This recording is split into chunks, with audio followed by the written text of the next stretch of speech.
We are working to learn more about a car crash that happened this afternoon in the city of Portland. Take a look at this video because it was taken on Marginal Way a short time ago near the on-ramp to I-295. That car on its side.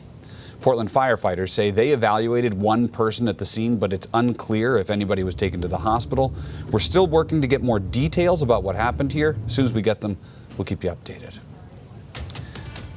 The U.S. Department of Justice is suing the state of Maine for denying undercover license plates to ICE. In an interview with CENTER Maine, Secretary of State Shenna Bellows said the state provides confidential license plates to agencies that are working on criminal investigations.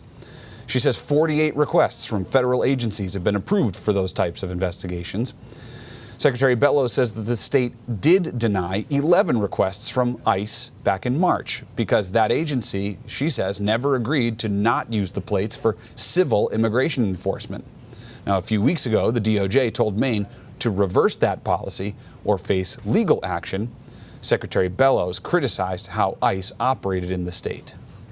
What we saw with ICE here in our communities was targeting our friends and neighbors, seizing people off the streets for civil immigration violations. And quite frankly, sometimes our friends and neighbors had done nothing wrong. And that's why we said no, ICE does not get undercover license plates because there are no secret police here in Maine. An important note, Secretary Bellows is running for governor as a Democrat. The Justice Department is also suing the states of Massachusetts, Oregon, and Washington over similar policies. South Portland's police department is limiting who can see license plate data collected by flock safety cameras. Starting today, that data will only be shared with law enforcement agencies in Maine. Before, that data went into a national database. South Portland's police chief says he has decided to limit sharing data after hearing from people in the community. This camera technology is used to compare digital photos of license plates to lists of plates and vehicles of interest. Police have used this technology to find stolen cars, missing people, and wanted suspects. The South Portland City Council will have another workshop about the use of the cameras in a few weeks.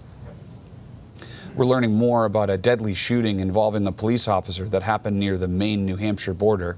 New Hampshire's Attorney General says law enforcement were called to Elm Street in Milton shortly before 10 o'clock last night. They say they found Ryan Cantwell barricaded inside a residence with what looked like a gun. The AG's office says at least one of the responding officers fired gunshots, hitting Cantwell. They say he is recovering from injuries at the hospital. Investigators are now reviewing body camera video and are expected to do formal interviews next week. Schools in the area were closed today because of the investigation. A high school senior from Wiscasset has been charged with aggravated assault after allegedly strangling a middle school student.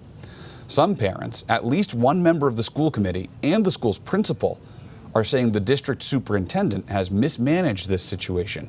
Our Christian Harsa walks us through what happened. I can't believe this school let something like this happen, honestly. Ashley James was going to her son's baseball game on May 19th. When she got there, she saw something she didn't expect. He had visible fingerprints on both sides of his throat. She says the school told her husband their son Gavin had been in a playground fight. It was no big deal. And then when I saw the footage, I was actually completely shocked. This security footage from inside the gymnasium showing 18-year-old Wiscasset senior Deontay Dawkins and her son Gavin. It's extremely hard to watch. Honestly, it makes my stomach just completely sick. Just under 10 seconds, he held him with two arms, strangling him against the wall. After reviewing that footage, Sergeant Jonathan Barnes from Wiscasset Police arrested Dawkins on charges of aggravated assault. Barnes says he was not called to the school the day the fight happened. Gavin's parents called the police the day after. So I was surprised it didn't get reported to us from the school. And this was an 18-year-old. Yes, a student, but 18-year-old, you're an adult who had assaulted a 14-year-old. Court documents show Dawkins is under house arrest and mandated to attend anger management. As for the district, school principal Sarah Hubert says she was not told about the fight. I've been asked not to be involved with this incident. By Wiscasset Superintendent Dr. Kimberly Anderson. I really can't discuss that because I think there's possibly a lawsuit. Anderson had instructed the assistant principal to handle all disciplinary issues. Do you think that's the right approach? No. And since, Ashley has felt ignored. I feel like we're being dismissed and like it doesn't matter. Now, Ashley is unsure if her kids will continue to attend Wiscasset schools. Sergeant Barnes, who's also a parent and a school committee member, has similar doubts. Yeah, as a parent, I have serious concerns. I don't know if he's going to be attending Wiscasset next year. I think we need a clean slate and we need a new superintendent. In Wiscasset, Christian Harsa, News Center, Maine. An important note, Barnes, not just a police officer, he is the former school resource officer for the Wiscasset Middle and High School. Since the superintendent has taken charge, he says he feels that disciplinary actions have not been properly handled. Now, as for Dawkins, we briefly spoke with him on the phone to ask for an interview. We've not yet heard back. He's scheduled to appear in court early next month.